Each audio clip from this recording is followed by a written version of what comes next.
Now, for the physical setup, when you set up for your Zoom session, for adults or older school age children, it is important to have the device up on a table or any other surface, and that you're seated in a chair. And and it usually works best when it's in a chair where you're kind of propped up a little bit as well.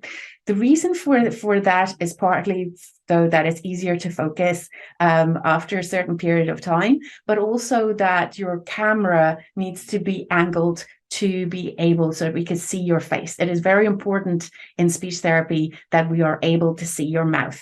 Sometimes what we find with especially tablets is it's sometimes the device can drop a little bit, or when children, especially when they move around, it might be that we don't see them anymore and all we see is this or that. And it is impossible to do speech therapy if we can't see their mouths. So you can move the device maybe with a child as they move around a room. That's no problem whatsoever. Maybe just make sure that your device has been charged in advance of the session. When we work with really young children, they can sit on the floor. You can move the device maybe on a smaller table or even on the floor with you, so that we can see and hear. Same as that camera being really important, it's also important that your microphone, which is usually in the middle of your device, is near the mouth of the person who is speaking. Sometimes when you are sitting to the side of the screen, it can be very difficult to hear.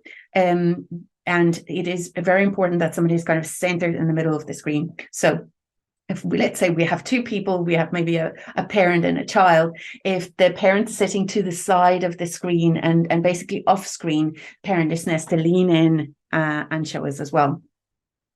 Sometimes what can be important to take into account is that young children will need movement breaks. So when they get a little bit antsy and it's been a few minutes and we need some kind of movement just to help them attend to session, we can do a movement break. We can have a song on, we can do some stretches and wiggles and so on. So that is no problem at all. The therapist will guide you through that.